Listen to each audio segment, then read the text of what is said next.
Welcome to Love the Way You Live with Charlie Lewis, where we connect with people who share their secrets of living a purposeful and fulfilling life. And today, our guest in the studio is the one and only Angela Renee Coakley. Thank you for joining the show, Angie. Oh, strong J, strong J. I'm so Glad excited. you could be here. I love all of this. Thank you, thank you. We're Wait. trying to make sure you love the way you live and walk away with your Love the Way You Live mug that you can get. Thank you. Definitely on lovethewayyouliveshop.com.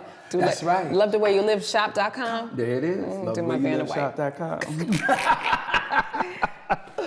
So everybody out there, Angela is principal of CE Marketing and Production. Yeah, I'm the director, co-founder. Yes, Yes. it's short for Coakley Entertainment Marketing Productions. Yeah, I've been in business for myself for a little bit now. Okay, so how did that all start? You get about it. Wow, that's a good question. It started by accident. Oh, sometimes that's the best way. Yeah, I was on vacation actually, right? I was in another career in healthcare, and I was on vacation, and at that time there were these, really big festivals and stuff in the Caribbean. It was live music and blah blah blah, lots of people, and I had known some people because I also danced at one time. Okay. And so my friends were involved in some of the productions. Right.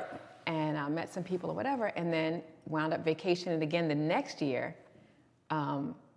But they put me on the payroll. Okay. Because I was helping out my friends. Okay. And they put me on the payroll, and I was like, I got the check. I was like, ooh, I could do this.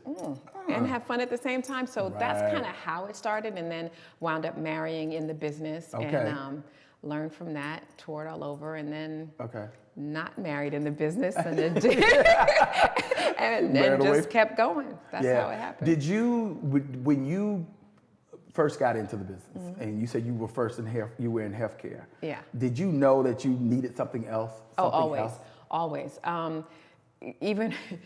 Even when I was studying like molecular biology and stuff, I would say our laboratory classes were over at 3:00, but the Dunham class at Alvin Ailey started at 4:00. Okay. I would kind of sort of look at my instructor, and he would be like, okay, go ahead. Right. And then make it just in time for Dunham class at Alvin Ailey. And she knew, with Joan Peters at the time when I was taking class, she sort of knew so she would let me squeeze in a little bit late, and then 5, 6, 7, boom. So yeah. And there you have it. Yeah, so because I've always had, with the left brain, right brain thing, balance. I always had to balance it out. So. Okay. Yeah.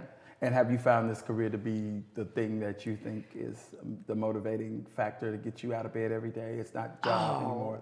It's I just get up. Yeah. I don't even have an alarm clock. I mean, I have one because it's cute, but I don't use the alarm. I don't. I just get up. I'm like, whoop, okay, let's get it. I mean, there's days I'm tired, but I'm like, okay, let's, all right, what am I doing? What can I work on? And I just get up. Okay. I just get up. So you do all things in the entertainment world. Yeah. Well, a lot of things. I don't drop it like it's hot. But share with our viewers out there and people in the podcast world what basically Angela is about today. Okay, well, I started in live music, and I still do that. That's like my, basis and my background. Started in live music when I started in the entertainment industry outside of, being a fine arts dancer. But then I transitioned into film. Okay. Sort of almost by accident. And then I transitioned, somebody asked me, can you produce a television show? Some family members of a client that I was working with, R&B singer, they were like, oh, we want to do a television show. And I was like, I didn't want to say no. Right. I went and found an online course. Okay. Don't laugh at me. No. I found an online course that was free. Okay. I studied it for 3 weeks.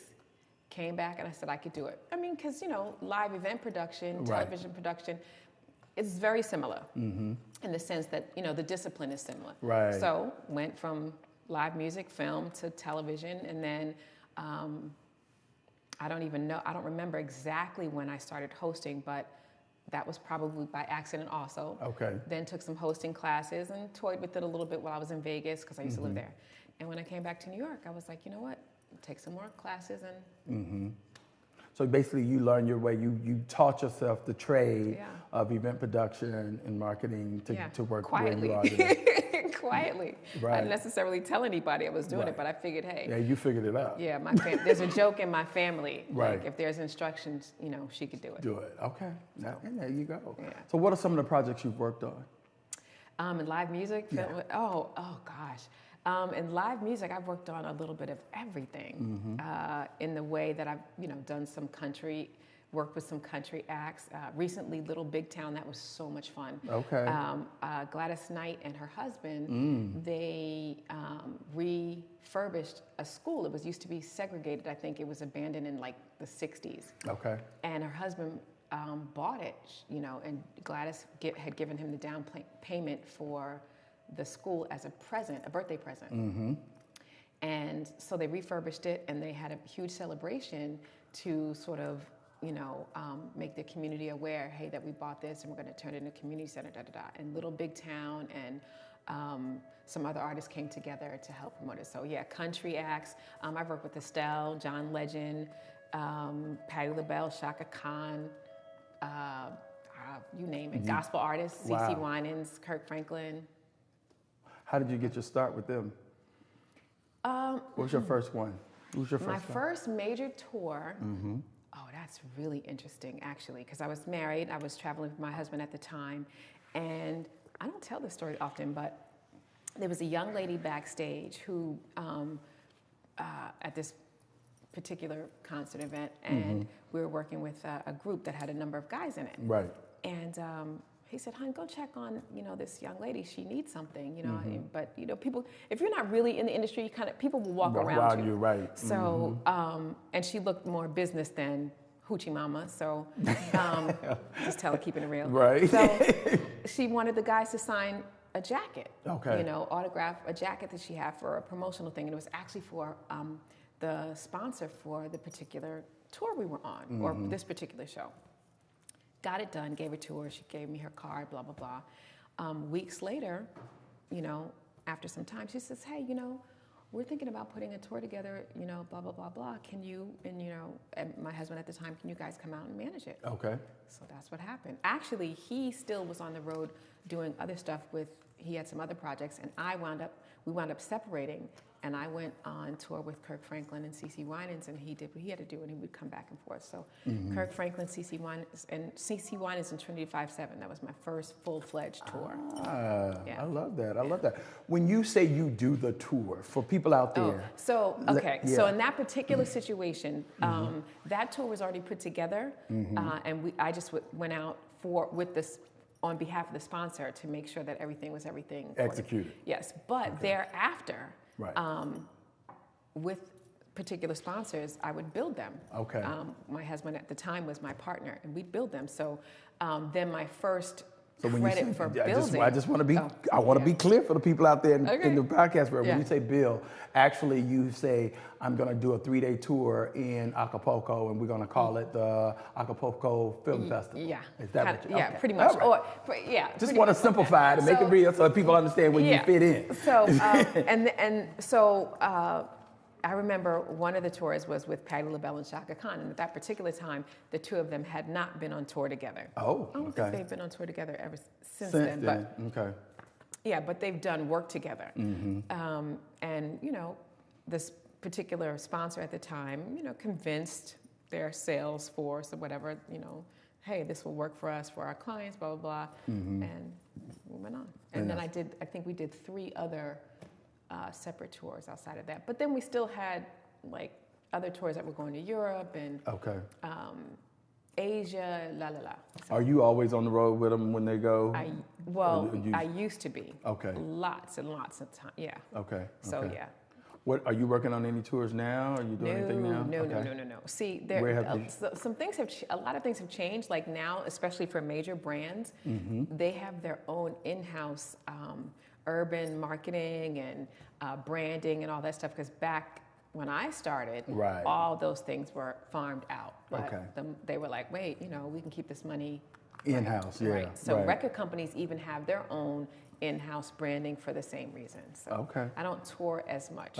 As much. Yeah, but I still work with particular artists. Right. Now, getting into the film world, how did you parlay that? Like you said, you studied on it, you got it by accident. Yeah, that was the television was by accident. Film was also by accident. Someone asked me, can you produce film? And I was like, hold that thought.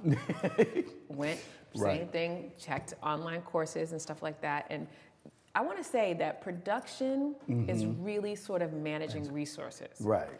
And it's not that different between film, television, et cetera. I mean, the actual production of it. Right. There are elements that are different. But so anyway, that's what happened. Somebody asked me, it was a film called The Lost Book of Rap, a short film, which was kind of really shot like a feature. Okay. But I loved it because it had live music, or it was music based. It was about 80s rap and stuff like that. Okay. Old school rap. And I surprised myself. So that's how film started. Okay. All right. There are a lot of black women getting behind the camera, and stuff like that in the entertainment world. Yeah, so you got like the Ava DuVernays, they're behind there and stuff like that. How are you able to break through the barriers? How do you think we've been able to stay current? You know what? I'm not even sure if I've broken through barriers, to tell you the truth. Sometimes I feel like I'm too naive to realize there's a barrier, and because I'm too naive to realize there's a barrier, I just keep kicking doors down. Okay. I just keep going. I love it. If I can't kick the door in, I'll just go around, do something else. Okay. So, but I'm happy to see Ava and, the Lena Waites, and I think Victoria Mahoney's now going to be doing the new Star Wars film. I'm excited. It's about time. Right. What are you working on now? I'm working on a couple of things, podcasts, TV, some shows that I've been working on. I also have a storytelling event that I built some years ago called Deaf Stories. I built it originally with Danny Simmons back, I think, I want to say 2015. Okay. And so I'm reprising that. Okay. A couple of things I'm excited about. Yeah. All right. What gets you motivated when it comes down to entertainment, and what gets your creative process going? That's a good question. It's so many things. I just, a project came across my desk, so to speak, this week, where a gentleman who really is the father of a very close friend of mine, or a friend that's been in the industry for years, really kicking doors in her own merit. And he is archiving and building sort of a documentary based on his experience in the music industry. Okay. Except what he's doing with it, and this is why I'm excited about it, what he's doing with it is he's taking stuff that he experienced, from the jazz age, from Miles Davis and McCoy Tyners and stuff like that. Okay. And he's remixing it. Oh. And he's getting a younger audience, younger musicians, stuff like that, bringing them together. That kind of stuff really excites me, because I ride the line, between my experiences and my family's experiences with music and stuff like that. And then now, dropping it like it's hot, exactly. Whatever. So I ride the line between, it's not really my generation, but I'm here for it. Right. So you just got to stay current, Right. So that kind of stuff really excites me to meld two different generations together. Yeah. What if it's the one project that you want to see that you're doing? Is there any one project that you want to work on that you haven't been able to develop yet? Well, here's what somebody asked me something similar to this. It's not necessarily one project that I want to work on, but I want to be able to use all the platforms that I've developed within film, television, media, live music all together. Okay. Yeah, all right. I would love to do that. All right. We'll be right back with Angela Renee Coakley for part 2.